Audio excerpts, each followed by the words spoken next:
So hello guys, once again welcome back to my YouTube channel on engineering frolic. तो आज की इस video में हम देखेंगे finally how to connect our front end application in React JS with the back end application. So back end में हम जो टेक्नोलॉजी यूज करने वाले हैं वो है MongoDB एंड एक्सप्रेस जेएस। तो MongoDB as a database work करेगा और एक्सप्रेस जेएस जिसमें हम पूरा बैक एंड लिखते हैं। तो यहाँ पे एक मैं सिंपल सा डेमो दिखा देता हूँ आपको कि ये कल की वीडियो में मैंने फॉर्म बनाया था। तो यहाँ पे हम ईमेल एड्रेस टाइप करेंगे abc2001@gmail.com। बाद में नेम, मेरा नाम योगेश और लास्ट नेम ये बोले। ओके, तो जैसे ही मैं इस सबमिट बटन के ऊपर क्लिक करता हूँ तो आपको यहाँ पे दिखेगा alert message user register successfully. और यहाँ पे हम देखते हैं हमारे MongoDB में कि एक्चुअली में ये डेटा स्टोर हुआ है कि नहीं। तो इसके लिए मैं यहाँ पे ये MongoDB का जो कंपास मैंने डाउनलोड किया है उसके ऊपर मैं देखूंगा हमारा डेटा सक्सेसफुली यहाँ पे रीच हुआ है कि नहीं। तो डेटाबेस का नाम था मेरा लॉगिन फॉर्म और जिसमें रजिस्टर्ड स्टूडेंट नाम का कलेक्शन था। और उस कलेक्शन में मुझे मेरा डेटा यहाँ पे दिख रहा है जहाँ पे मेरे पास ऑब्जेक्ट का आईडी है, फर्स्ट नेम है, लास्ट नेम है, ईमेल एड्रेस है। तो हम देखते हैं अभी ये एक्चुअल में कैसे काम करता है ये पूरा प्रोसेस। तो भी यहाँ पे ये बंद कर देता हूँ और यहाँ पे ठीक है। और हमारा प्रोजेक्ट स्ट्रक्चर क्या था, कल हमने फ्रंट एंड एप्लीकेशन बनाया था। तो अभी यहाँ पे सर्वर का पार्ट लिखने के लिए यहाँ पे आपको अलग से एक सर्वर नाम का एक फोल्डर बनाने का है इस तरह से। और इस सर्वर नाम के फोल्डर में आपको सबसे पहला जो कमांड कमांड लाइन पे आपको इस तरह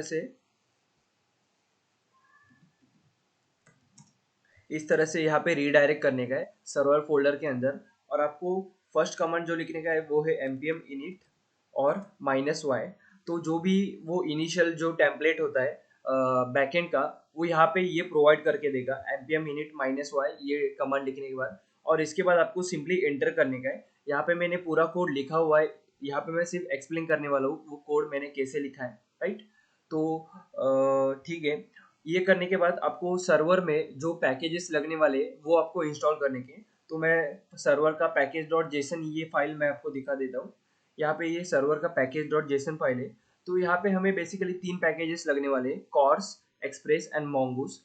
तो इन तीनों का इंपॉर्टेंस मैं अभी बता देता हूँ।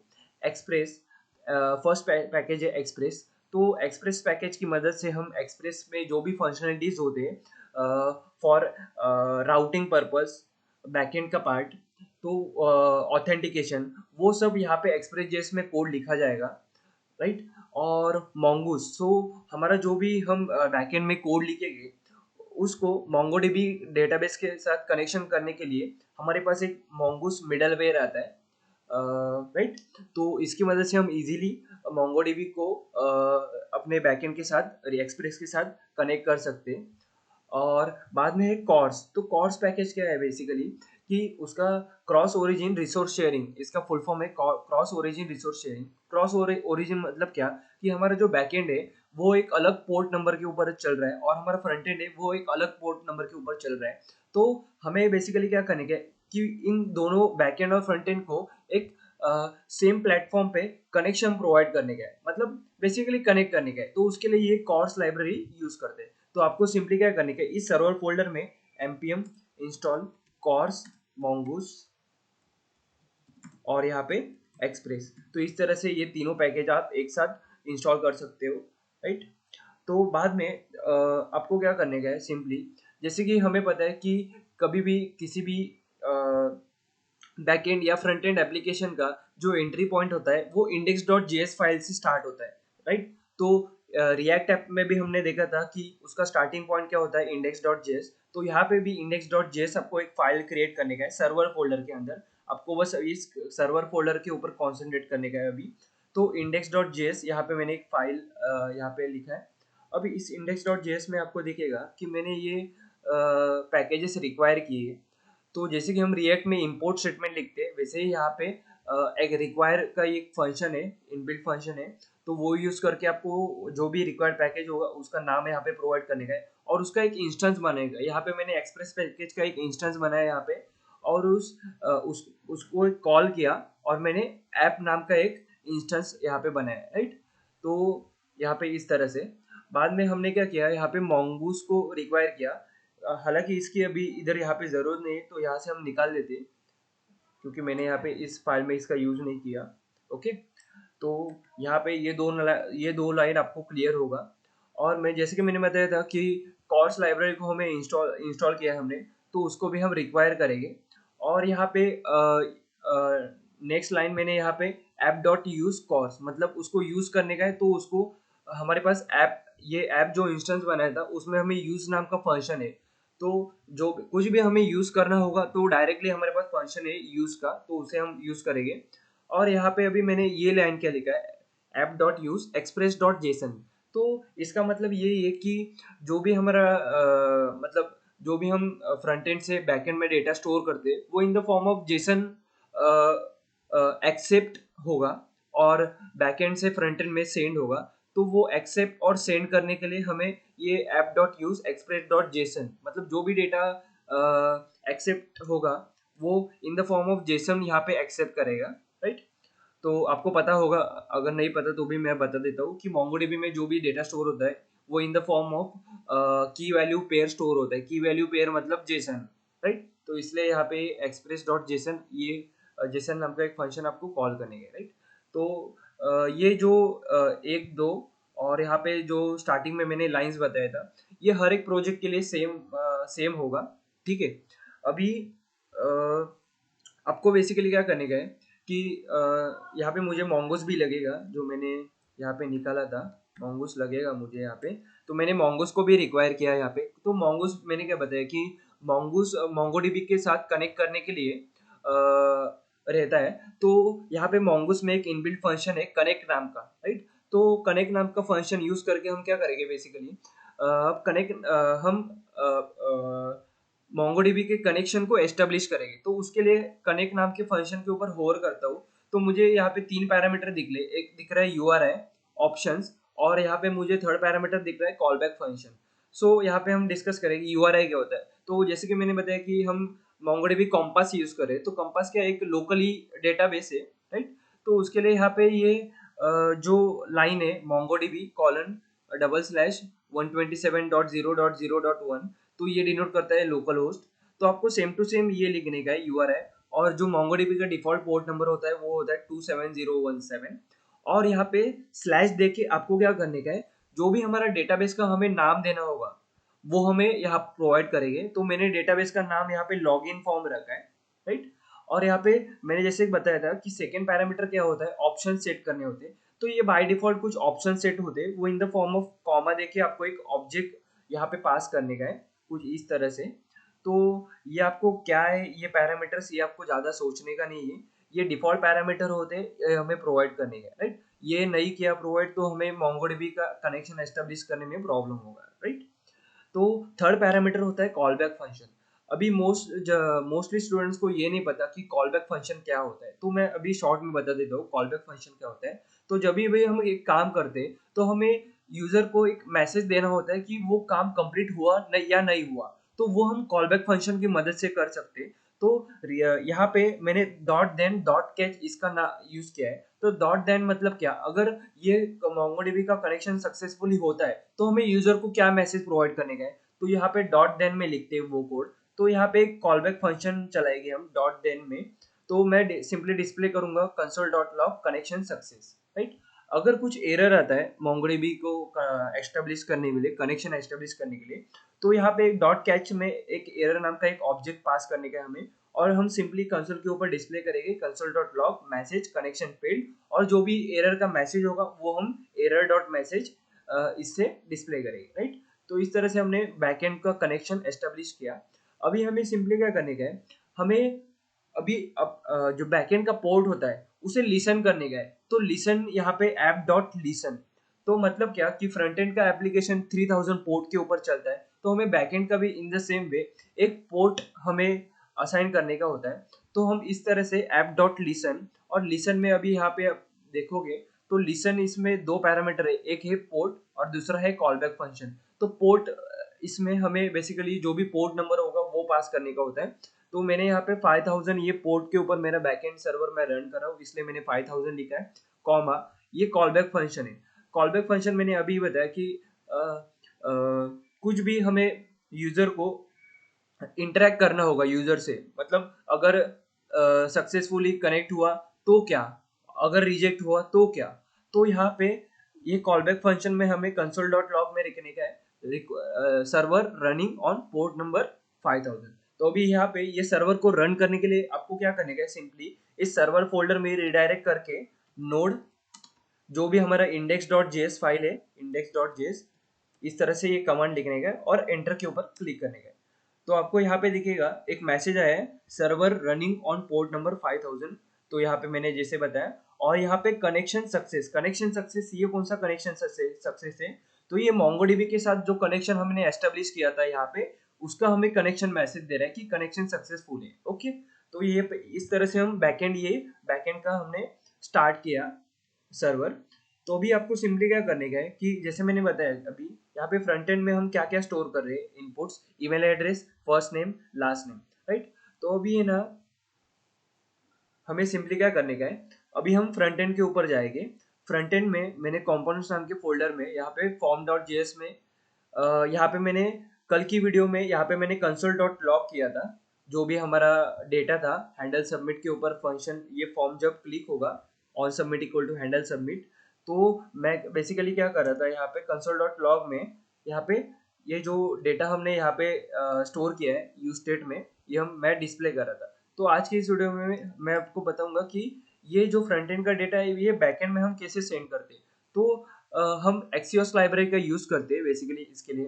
तो एक्सियोस में एक अभी हम क्या कर रहे हैं कि स्टोर कर रहे हैं बैकएंड में, तो स्टोर करने का काम हम पोस्ट मेथड से करते हैं, राइट। ये पोस्ट होता है एक्सियोस डॉट पोस्ट, और पोस्ट में बेसिकली हमें दो पैरामीटर देना होता है।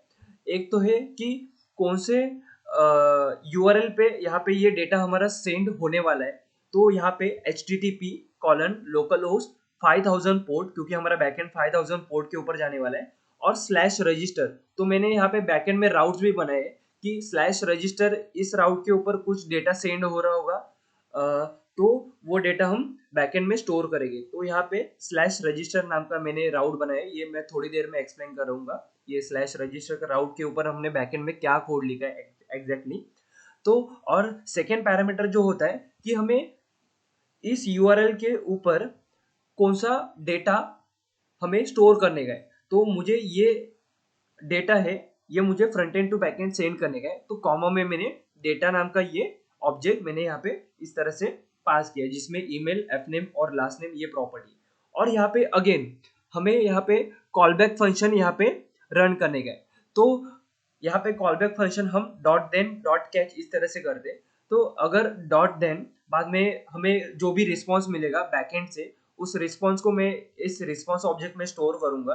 और मैं अलर्ट मैसेज जो भी हम स्टार्टिंग में जैसे कि मैंने सबमिट के ऊपर क्लिक किया तो हमें एक अलर्ट मैसेज मिला कि user data user register successfully, right. तो वो जो डेटा है वो हम मैं अलर्ट में यहाँ पे डिस्प्ले करूंगा। जो भी रिस्पॉन्स का ऑब्जेक्ट है उसमें डेटा नाम की प्रॉपर्टी है, उसमें जो रिस्पॉन्स होगा वो यहाँ पे डिस्प्ले होगा। अगर कुछ एरर होगा तो यहाँ पे अलर्ट जो भी एरर है तो मैं यहाँ पे ये करूँगा। तो इस तरह से ये फ्रंट एंड से डेटा बैकएंड में हम सिर्फ यहाँ पे 3-4 लाइन का कोड है, इससे हम इजीली सेंड कर सकते हैं। ओके, अभी हम जाएंगे ये राउट्स मैंने बताया था कि /रजिस्टर पे क्या जो फंक्शनलिटी होगा वो मैं एक्सप्लेन करूंगा यहाँ पे। तो हम बैकएंड के अभी यहाँ पे मैं फ्रंट एंड का जो भी पार्ट है ये मैं src फोल्डर क्लोज कर देता हूँ और यहाँ पे बैकएंड की तरफ चलते। अभी हमें MongoDB में क्या करना होगा, जो भी हमने फ्रंट एंड का जो भी रजिस्टर का फॉर्म बनाया हमने, तो हमें बेसिकली MongoDB में भी स्कीमा बनाना होगा। जैसे कि ट्रेडिशनल डेटाबेस में हमें MySQL में एक स्कीमा बनाना होता है कि डेटा में डेटा टाइप क्या होगा, हमें कौन से एट्रीब्यूट्स प्रोवाइड करने के। तो यहाँ पे हमने उसके लिए एक मॉडल्स नाम का एक अलग से फोल्डर बनाया है। उस मॉडल्स नाम के फोल्डर में register.js का फाइल बनाया मैंने। तो जो भी रजिस्ट्रेशन का मॉडल होगा वो हम यहाँ पे क्रिएट करेंगे। तो यहाँ पे मैंने ओपन किया। तो जैसे कि मैंने बताया mongoose को हमने रिक्वायर किया क्योंकि जो भी स्कीमा बनाने का काम होगा या फिर मॉडल मॉडल बनाने का काम काम होगा वो हम mongoose लाइब्रेरी की मदद से करते हैं यहाँ पे, mongoose पैकेज की मदद से। तो हमें यहाँ पे ये कोड ऑफ लाइन लिखने का है। तो अभी यहाँ पे मैंने क्या किया है वो देखते हैं हम। तो मैंने क्या किया यहाँ पे यहाँ पे mongoose, इसमें mongoose के इंस्टेंस में स्कीमा नाम का एक ये है प्रॉपर्टी है, तो उसका यूज किया। तो स्कीमा नाम के इस फंक्शन में यहाँ पे इस ये फंक्शन है, उसके अंदर मैंने एक ऑब्जेक्ट पास किया और उस ऑब्जेक्ट में मैंने डिफाइन किया कि मेरा फर्स्ट नेम जो होगा वो क्या होगा। तो फर्स्ट नेम मेरा स्ट्रिंग है, लास्ट नेम भी मेरा स्ट्रिंग है, और ईमेल है वो मैंने ईमेल में मुझे मल्टीपल एट प्रॉपर्टीज सेट करने के। तो ईमेल में मुझे टाइप इक्वल टू उसका टाइप स्ट्रिंग होगा और हर एक यूजर का जो ईमेल होगा वो यूनिक होगा। तो उसके लिए यहाँ पे यूनिक नाम का एक एट्रीब्यूट है, यूनिक इक्वल टू ट्रू। तो इस तरह से हमने यहाँ पे ये स्कीमा फॉर्म किया। अभी यहाँ पे ये न्यू ऑपरेटर क्यों यूज किया मैंने, तो न्यू ऑपरेटर जैसे कि हमें पता है ऑब्जेक्ट ओरिएंटेड प्रोग्रामिंग में अगर हमें किसी भी चीज को एक मेमोरी अलोकेट करने का है डेटाबेस में, तो उसके लिए हम न्यू ऑपरेटर का यूज करते हैं। तो इन द सेम वे यहाँ पे भी मैंने न्यू ऑपरेटर का यूज किया है यहाँ पे। तो यहाँ पे इस तरह से अभी ये जो स्कीमा है उसका एक हमें इंस्टेंस बनाने का होता है, मतलब एक रिप्रेजेंटेशन कि वो स्कीमा को ये वेरिएबल रिप्रेजेंट करेगा इन द होल एप्लीकेशन। तो उसके लिए मैंने ये जो स्कीमा है उसको रजिस्टर स्कीमा इस नाम के कांस्टेंट वेरिएबल में स्टोर किया। अभी यहाँ पे ये जो लाइन ऑफ कोड है इससे हमने सिर्फ स्कीमा बनाया, अभी हमने कलेक्शन नहीं बनाया। कलेक्शन मतलब table in the form of my SQL database. तो यहाँ पे टेबल बनाने के लिए यहाँ पे मैंने क्या किया, mongoose इस पैकेज में mongoose के इंस्टेंस वेरिएबल में मॉडल नाम का एक ये होता है फंक्शन होता है। उस मॉडल नाम के फंक्शन में हमने दो पैरामीटर पास किए। तो यहाँ पे फर्स्ट पैरामीटर होता है कि हमें वो कलेक्शन का नाम क्या देने का है। तो मैंने रजिस्टर स्टूडेंट इस कलेक्शन का नाम रखा है, जो भी रजिस्ट्रेशन का डेटा हम स्टोर करने वाले हैं। और सेकंड पैरामीटर होता है कि वो जो मॉडल है वो किस स्कीमा को रेफर करने वाला है। तो मैंने यहाँ पे स्कीमा नाम का ये वेरिएबल यहाँ पे मैंने फॉर्म किया था। तो यहाँ पे सेकंड पैरामीटर में यहाँ पे स्टोर कर रहा हूँ, राइट। तो इस तरह से यहाँ पे ये मैंने मॉडल लिखा। अभी मुझे मेरे प्रोजेक्ट में अलग मल्टीपल फाइल्स में ये मॉडल लगेगा कि ये मॉडल में डेटा स्टोर करने के लिए। तो उसके लिए मैंने ना यहाँ पे मॉड्यूल डॉट एक्सपोर्ट किया। तो इससे क्या होगा, मॉड्यूल डॉट एक्सपोर्ट जैसे कि हमने ये कमांड लिखा इक्वल टू दिस, तो इससे क्या होगा कि ये जो मैंने मॉडल बनाया है ये एक्सपोर्ट होगा और हम किसी भी बैकएंड के फोल्डर में किसी भी फाइल में हम इस मॉडल का यूज कर सकते हैं for storing the data in the backend, right. तो यहाँ पे मैं ये क्लोज करूंगा। अभी हम मेन आते हैं कि अभी मैंने जैसे बताया कि राउट्स, अभी यहाँ पे ये जो हम डेटा स्टोर करते, ये जो हमने डेटा सेंड किया है ये हम इस यूआरएल के ऊपर मैंने सेंड किया है बैकएंड के http localhost 5000, ये तो कॉमन ही होगा। और मैंने स्लैश रजिस्टर ये एंड पॉइंट पे मैंने मेरा डेटा सेंड किया है रजिस्टर का। तो हमें वो बैकएंड का जो राउट है उसके ऊपर हमें कोड लिखना पड़ेगा। तो राउट्स सभी जो हो गए, मैंने राउट्स का एक अलग सेपरेट फोल्डर बनाया है सर्वर फाइल में, सर्वर फोल्डर में। तो राउट्स में रजिस्टर राउट है, तो रजिस्टर राउट। अब यहाँ पे हमने फिर से mongoose को हमें रिक्वायर करना पड़ेगा। बाद में राउटर, जैसे कि मैंने बताया कि राउटर का एक इंस्टेंस बनाना पड़ेगा। तो वो कैसे बनेगी, तो एक्सप्रेस में राउटर नाम का एक फंक्शन है, तो हमें सिंपली रिक्वायर करने का एक्सप्रेस को और एक राउटर नाम के फंक्शन को कॉल करने का है, राइट। तो अभी मैंने जैसे कि बताया कि हमने मॉडल बनाया था यहाँ पे, इसको हमने एक्सपोर्ट किया था यहाँ पे मॉड्यूल डॉट एक्सपोर्ट। तो वो एक्सपोर्ट कर जो किया है उसको रिक्वायर करेंगे हम यहाँ पे। तो कॉन्स्ट जो भी हमें नाम देने का है वो वेरिएबल को जिसमें हम स्टोर करेंगे, तो यहाँ पे यूजर और इक्वल टू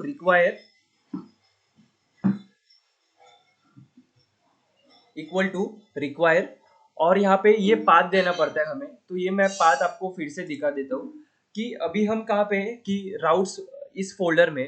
तो जैसे अगर मैंने यहाँ पे डॉट स्लैश लिखा तो ये क्या डिनोट करता है कि राउट्स फोल्डर में ही ये कौन सी भी फाइल को हमें रेफर करना होगा तो डॉट स्लैश लिखते। लेकिन मुझे राउट्स फोल्डर में नहीं, मुझे सर्वर फोल्डर में जाना पड़ेगा पहले। तो मैं क्या करूँगा, यहाँ पे डबल डॉट लगाऊंगा, डबल डॉट स्लैश। तो अभी मैं सर्वर फोल्डर में आया हूँ। अभी सर्वर फोल्डर में मुझे मॉडल्स नाम के फोल्डर में जाने का है। तो यहाँ पे डॉट स्लैश, यहाँ पे मॉडल्स, और इस मॉडल्स फोल्डर में मुझे रजिस्टर डॉट जेएस ये फाइल चाहिए। तो रजिस्टर डॉट जेएस, तो इस तरह से यहाँ पे ये आपको पाथ रिक्वायर करने हैं, राइट। ठीक है। अभी यहाँ पे ये राउटर का नाम का जो मैंने इंस्टेंस बनाया, अभी हम क्या करें कि बैकएंड का डेटा डेटाबेस में स्टोर करें। तो स्टोर करने के लिए पोस्ट मेथड का यूज होता है, राइट। किसी भी चीज को हम अगर डेटाबेस में स्टोर करते हैं तो पोस्ट मेथड की मदद से स्टोर करते हैं। तो यहाँ पे राउटर डॉट पोस्ट, तो पोस्ट लिखा, और पोस्ट में हमें जो भी हमने एंड पॉइंट यहाँ पे फ्रंट एंड में लिखा था, फ्रंट एंड में हमने एंड पॉइंट क्या लिखा था, slash register, right, slash register लिखा था। तो यहाँ पे भी स्लैश रजिस्टर होगा, मतलब ये पोर्ट के ऊपर हमें लिसन करने का है, राइट। तो वहाँ पे लिसन करने के बाद यहाँ पे कॉल बैक फंक्शन हमें देना पड़ता है। यहाँ पे कॉमा दे के ये रिक्वेस्ट रिस्पॉन्स ऑब्जेक्ट, और यहाँ पे ये फंक्शन हम रन करेंगे। अब हमें क्या करने का है कि जो भी हमने डेटा यहाँ पे फ्रंट एंड सेंड किया था वो in the form of object है, राइट। यहाँ पे की वैल्यू पेयर में।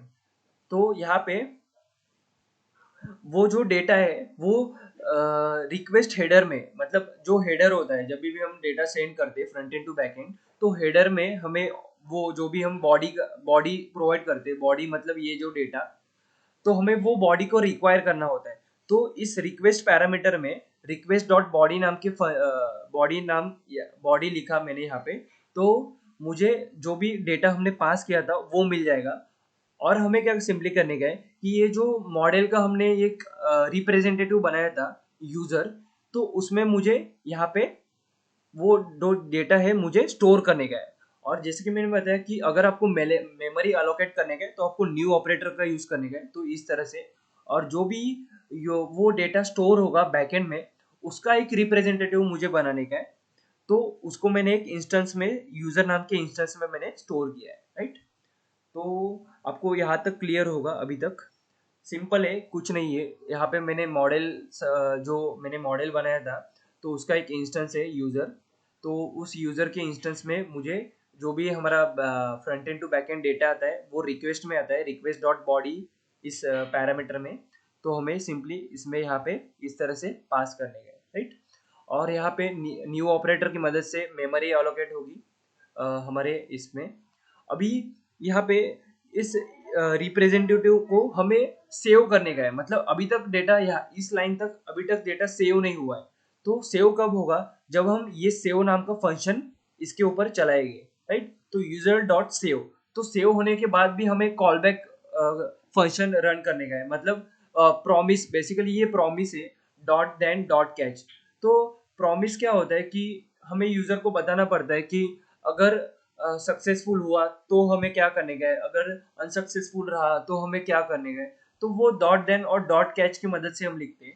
तो यूजर डॉट सेव इस नाम के फंक्शन को कॉल करेंगे। डॉट देन मेथड में हम ये लिखेंगे कि डॉट देन में सक्सेसफुल होने के बाद क्या होगा, वो देन ब्लॉक में हम यूज करते हैं। और एरर आता है तो वो कैच ब्लॉक में हम लिखते हैं। तो डॉट देन में हम सिंपली क्या करें, यहाँ पे जो भी हमें यूजर मिल रहा है सेव करने के बाद, मतलब डेटाबेस में डेटा सेव हो रहा है, वो इस यूजर नाम के एक ऑब्जेक्ट में यहाँ पे स्टोर हो रहा है। और हम सिंपली क्या करें, रिस्पॉन्स डॉट स्टेटस 200, स्टेटस 200 मतलब डेटा सेव्ड सक्सेसफुली, और डॉट सेंड करने का है। जो भी हम अलर्ट में हम स्टार्टिंग में मैंने दिखाया था, अलर्ट में जो भी मैसेज दिख रहा है आपको, तो वो मैसेज यहाँ पे हम सर्वर से वो मैसेज हम फ्रंट एंड में पास कर रहे थे। तो वो इस तरह से डॉट सेंड की मदद से हम पास कर रहे थे कि यूजर रजिस्टर्ड सक्सेसफुली। और अगर कुछ एरर आता है तो रिस्पॉन्स डॉट स्टेटस 400, 400 मतलब बैड रिक्वेस्ट और error, dot send adding new user field. तो इस तरह से यहाँ पे हम जो भी हमें एरर मैसेजेस कुछ भी सेंड करना होगा for backend to front end, यहाँ पे डॉट सेंड में यहाँ पे बैकएंड टू फ्रंट एंड ये डेटा जाएगा, right. Dot send user register successfully, ये मैंने सेव होने के बाद ये मैसेज मैं यूजर को डिस्प्ले कराना चाहता हूँ, राइट। तो यहाँ पे ये जो मैंने सेंड किया है यहाँ पे, तो वो यहाँ पे हम रिस्पॉन्स में ये जाएगा, ये जो भी हम मैसेज यहाँ पे सेंड करेंगे यूजर रजिस्टर सक्सेसफुली, ये रिस्पॉन्स नाम के ऑब्जेक्ट में उसके डेटा नाम के प्रॉपर्टी में यहाँ पे सेव होगा, राइट। तो इस तरह से, तो अगर मैं आपको एक कंसोल करा के दिखाता हूँ, लॉग, ये रिस्पॉन्स में हमें क्या मिल रहा है ये हम देखते हैं, जो भी हम फ्रंट एंड, ठीक है। और अभी हम देखते हैं, हमने बैकएंड ऑलरेडी स्टार्ट किया है यहाँ पे, और यहाँ पे फ्रंट एंड हमारा एप्लीकेशन ऑलरेडी रन हो रहा है। तो अभी हम देखते हैं रन करके यहाँ पे, तो XYZ 2001, ओके। और यहाँ पे मैं सबमिट के ऊपर क्लिक करता हूँ, ओके, यूजर रजिस्टर सक्सेसफुली। और यहाँ पे कंसोल के ऊपर भी देखते हैं हमें वो रिस्पॉन्स ऑब्जेक्ट में फ्रंट एंड में हमें क्या मिल रहा था। तो यहाँ पे फ्रंट एंड में जैसे मैंने बताया कि ऑब्जेक्ट मिल रहा है हमें, और उस ऑब्जेक्ट में यहाँ पे ये डेटा नाम के प्रॉपर्टी में हमारा यूजर रजिस्टर सक्सेसफुली, ये हमारा मैसेज है जो कि हमने बैकएंड से सेंड किया था, यहाँ पे बैकएंड से सेंड किया था। तो इस तरह से ये पूरा ऑपरेशन यहाँ पे होता है। तो अभी यहाँ पे जो भी हमने ये अभी हमें क्या करने का है, जो भी हमने यहाँ पे राउटिंग का यहाँ पे ये कोड लिखा है उसको भी हमें एक्सपोर्ट करने का है। मतलब क्या, module dot exports equal to ये जो राउटर नाम का ये मैंने बनाया था यहाँ पे इंस्टेंस, उसको हमें एक्सपोर्ट करने का है, राइट। तो आपको अभी क्या करने का है कि यहाँ पे index.js मतलब सर्वर फोल्डर में जो भी index.js था उस फाइल में आपको जाने का है, और आपको वो जो हमने राउट हमने बनाया था उसको हमें रिक्वायर करने का है यहाँ पे। तो रिक्वायर अभी ./routes फोल्डर में रजिस्टर राउट, राइट, रजिस्टर राउट, ये मैंने फाइल का नाम दिया था, उसको हमें रजिस्टर राउट किस वेरिएबल में स्टोर करने का है। और हमें क्या करने का है, जैसे मैंने बताया कि यहाँ पे कुछ भी हमें यूज करना होगा, ऐप डॉट यूज करना होता है सिंपली हमें। तो इस तरह से यहाँ पे मैंने ऐप डॉट यूज ये यहाँ पे यूज किया। और हम यहाँ पे क्या लिख रहे हैं, ऐप डॉट यूज में दो पैरामीटर होते हैं। तो दो पैरामीटर क्या होते हैं कि पाथ होता है फर्स्ट पैरामीटर, और सेकेंड होता है पैरामीटर जो कि होता है हैंडलर। हैंडलर मतलब क्या कि यूजर ये सिंपली स्लैश मतलब क्या कि बैकएंड का 50 पोर्ट मतलब HTTP लोकल होस्ट 5000, तो वो सिंपली स्लैश होता है। और स्लैश होने के बाद जो भी हमारे पास राउट्स हो गए रजिस्टर के, यूजर के जो भी राउट्स हो गए, रजिस्टर लॉगिन जो भी राउट्स हो गए, वो हम यहाँ पे रजिस्टर राउट के पैरामीटर में मैंने यहाँ पे स्टोर किया है रजिस्टर राउट के। तो ये सिंपली क्या कर रहा है यहाँ पे, ऐप डॉट यूज हमें पाथ ये यहाँ पे सेंड करने का होता है सेकेंड पैरामीटर में ये रजिस्टर राउट। तो यहाँ पे ये जाके चेक करेगा कि स्लैश के बाद में हमें क्या लिखने का है। तो स्लैश के बाद में हम चेक करेंगे स्लैश रजिस्टर मतलब HTTP localhost 5000 slash register, right. तो ये URL के ऊपर हम बैकएंड का डेटा स्टोर करें। तो यहाँ पे अगर मैंने यहाँ पे चेंज किया कुछ भी, मतलब फॉर एग्जांपल यहाँ पे अभी क्लियर होगा, अभी मैं यहाँ पे स्लैश यूजर यहाँ पे ऐसा करता हूँ स्लैश यूजर, और यहाँ पे क्या होगा स्लैश यूजर, और यहाँ पे रजिस्टर राउट में स्लैश रजिस्टर। तो अभी यहाँ पे मैंने यहाँ पे स्लैश यूजर यहाँ पे चेंज किया, तो मुझे फ्रंट एंड में भी अभी चेंज करना होगा। फ्रंट एंड में भी मुझे यहाँ पे ये जो मैंने HTTP localhost 5000 लिखा था, तो यहाँ पे मुझे 5000 के बाद सबसे पहले और एक यहाँ पे स्लैश यूजर प्रोवाइड करना होगा। ये स्लैश यूजर क्या डिनोट कर रहा है कि ये जो मैंने यहाँ पे लिखा था ये, और यहाँ पे उसमें स्लैश यूजर में क्या, तो रजिस्टर राउट में क्या, यहाँ पे स्लैश रजिस्टर, तो यहाँ पे मैंने स्लैश रजिस्टर लिखा। तो इस एंड पॉइंट पे हम हमारा डेटा स्टोर कर रहे, तो ये डिनोट करता है यहाँ पे। तो अगर हम या अभी भी हम एप्लीकेशन रन करते तभी भी हमारा ये सक्सेसफुली रन होगा। फॉर एग्जांपल यहाँ पे सबमिट, और यहाँ पे अभी हमें ये request failed with status code 400 दे रहा है। तो इसका reason, one of the reason अभी हम देखते हैं इसका रीजन क्या है। तो हाँ, बेसिकली हमें ये पोर्ट फिर से बैकिंग का जो पोर्ट है वो फिर से रन करना होगा, क्योंकि हमने बैकएंड में यहाँ पे चेंज किया है यहाँ पे। तो कनेक्शन सक्सेसफुल, और यहाँ पे अब हम फिर से रिक्वेस्ट सेंड करेंगे और इस बार हमें मिल रहा है यूजर रजिस्टर सक्सेसफुली, राइट। और यहाँ पे हमें सक्सेसफुली ये मैसेज भी मिल रहा है बैकएंड से, यूजर रजिस्टर सक्सेसफुली। तो इस तरह से ये पूरा प्रोसेस है। आपको स्टार्टिंग में ये पूरा कॉम्प्लेक्स लग रहा होगा, लेकिन आप जैसे प्रोजेक्ट्स बनाने लगोगे तो आपको ये यूज टू होगा प्रोसेस, क्योंकि ये स्टैंडर्ड फॉर्मेट है। यहाँ पे फोल्डर स्ट्रक्चर का स्टैंडर्ड फॉर्मेट है। यहाँ पे सर्वर फोल्डर में जो भी डेटाबेस का पार्ट होगा वो हम मॉडल में लिखते, बाद में जो भी राउटिंग का होगा ये हम राउट्स में लिखते, इंडेक्स डॉट जेएस में ये जो मोंगोडीबी का कनेक्शन का पार्ट ये होता है। तो इस तरह से ये होता है, राइट। तो अगर आपको ये वीडियो अच्छे से समझ में आता है तो do like and share my YouTube channel for more such videos. Thank you.